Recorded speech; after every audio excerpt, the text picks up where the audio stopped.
This is David Toulis. I thank you for giving me just a couple of minutes of your time. We're brought to you by Nuganomics.com. That is to say, Nuganomics.com. And we are glad that you are going to be hungry later on this afternoon. Make sure that you go by the Olive Branch Mediterranean Deli here in East Ridge. And the special today is baked ziti and Tuscan pork chop, and the vegetarian. The menu is cannellini bean stew. So that's a cannellini bean stew and baked ziti and Tuscan pork chop at a terrific little restaurant here in East Ridge, Olive Branch, Mediterranean. This is David Toulis, and I'm concerned about municipal disaster ahead. I've been reading Chuck Marone's essays at strongtowns.org, and I encourage you to do likewise. And thinking about the whole idea of placemaking, which is a remedy, I thought, well, let me talk with Nikki Lewis. She is the community relations manager at Glass House Collective over on Glass Street. And her organization is doing the thing that Chuck Marone says is very important. Now, she has the idea that there is an artistic placemaking that we can take part in. We can enhance the value of this I guess sort of rundown part of town. We can bring it back to life. We can give people a sense of belonging there. And that is what Chuck Marone at strongtowns.org is suggesting. Placemaking, he says, we need to wring more value out of our places. And the problem that he describes is, of course, greater than anything that a local arts-connected group would think about. But there is a connection.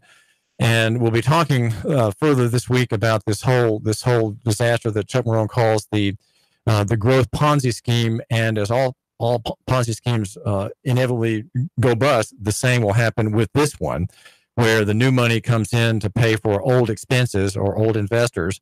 And there is across the country, he says, a very dark time ahead. Now, I say all that, though I'm a great optimist and a very cheerful soul, and I do that because I know that you, my listener, are here. And so in whatever station in life in which you find yourself, by God's providence, there you are to make value for other people. Your work, your value, your worth comes in producing good things and producing value, producing blessings, if you will, for others. It may be in the most humble circumstance.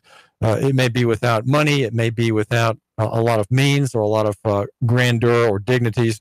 But still, that is your purpose. That is your calling, to make value around you and to make it clear that you belong here. This place belongs to you, your neighborhood, your block, your favorite haunts, maybe your church, your favorite store, the place you go for your entertainment. These are all your places, and you've made them valuable. Nikki Lewis is from the Glass House Collective, and tell me a little bit about your idea of creative placemaking. What is it that you're trying in this group to do? How are you trying to create the sense of identification with place, Nicole, with among your patrons and the people you serve? Well, we are Glass House Collective, and we are bringing life back to Glass Street and Glass Street back to life by making it cleaner, safer, and more inviting through an innovative and creative approach. And when we think about placemaking, the most important thing about place is the people. And so inside the people is culture. And so how do we elevate the culture and the people to own the place? And, that's the approach in which we've taken. So a lot of times placemaking is centered around streets and buildings and infrastructure and just tangible pieces to the people without thinking about the people first. And so everything that we do is we design with the neighbors the things they wish to see. The neighbors guide our trajectory, and they have been the guide in our evolution as Glass House Collective over the past 7 years.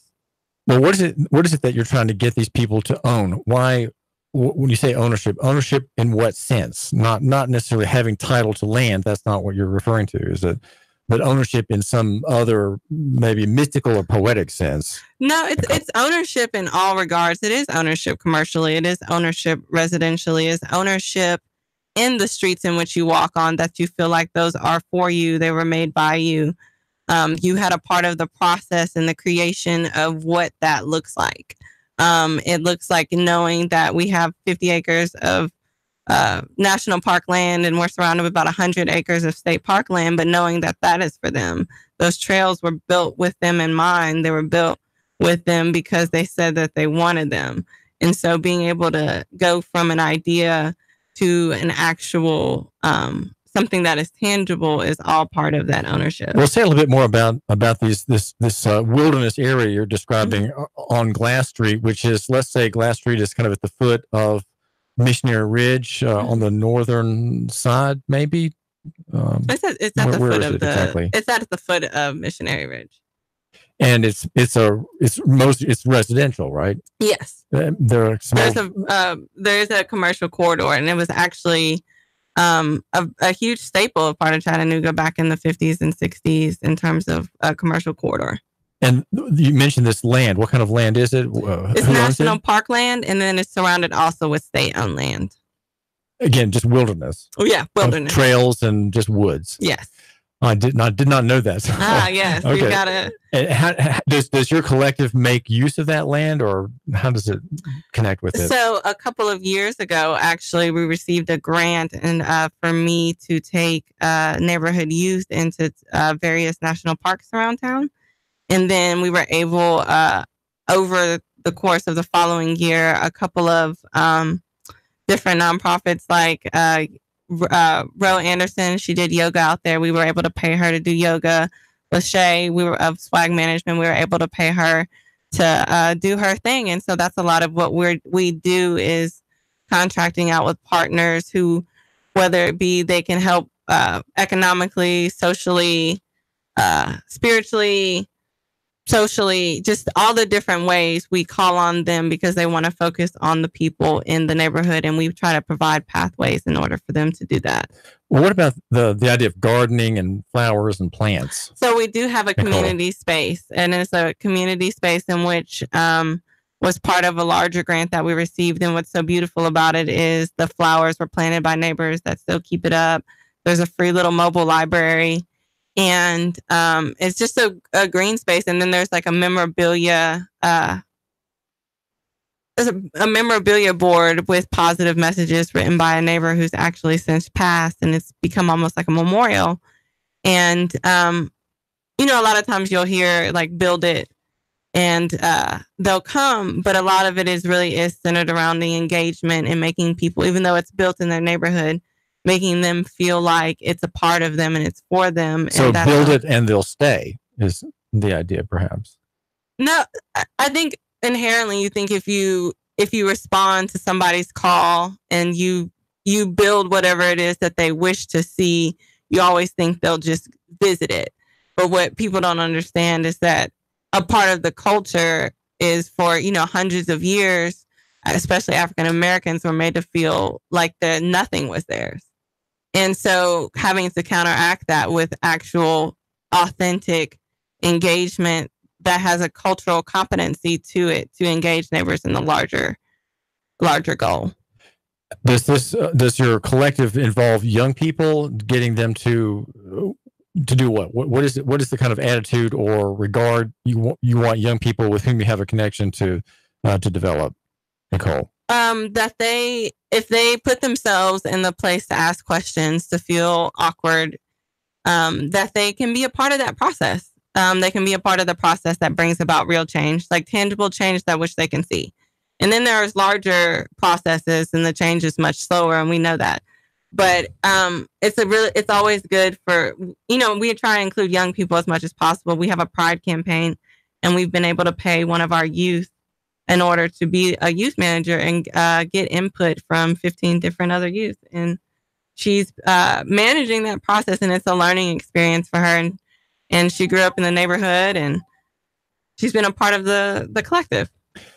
This is David Toulis. You're talking with Nicole Lewis of Glass House Collective. What's on your mind?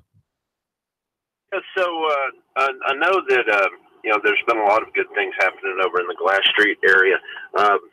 But one thing that we've seen, I handle a lot of purchasing properties for investors. And one thing that a lot of people are looking into now is the fact that several of the mayor's family members have bought up properties over there in the Glass Street area. So a lot of people are thinking that basically what happened over in the Highland Park area, that Glass Street is next. Wondering how that plays into the plans that Glass Street Collective has for the future, because from what I see in some of our investors, that's where the next push is going to be as far as gentrification. Well, hold on. Can I answer that? Yeah, go ahead. Hang on, caller. So we're very well of that. We are very well aware. But that's why we're there, is to help rewrite that narrative of what is value and how you perceive value. We understand the marketplace is much bigger than us, but if we can rewrite how people perceive value in the way that they purchase property and who that property is for, in different kinds of models like co-ops and cooperatives, and whether it be apprenticeships, whether it be just different kinds of innovative tools, there has been deterrence because they know that we are community minded. But at the same time, there's another flip to that coin. So we'll continue partnering with those who want to rewrite that narrative, and continue partnering with those who want to rewrite that narrative. Well, Carl, I wanted to ask you this question. You're involved in helping people buy land. I take it, is that what you said? You mentioned investors. Yes. Well, now when people buy property, that's good because it makes the property more valuable. But then on the other hand, I wanted maybe Nicole to discuss this. How does that affect the rents of people who live there now? If they're in rental properties, they're going to be charged more rent, and greater use of houses will perhaps push them out. That's what gentrification tends to do. What Carl, and deal with that question if you would, please, somehow. So when we're looking at investors coming in and buying properties, the bottom line is turning a profit.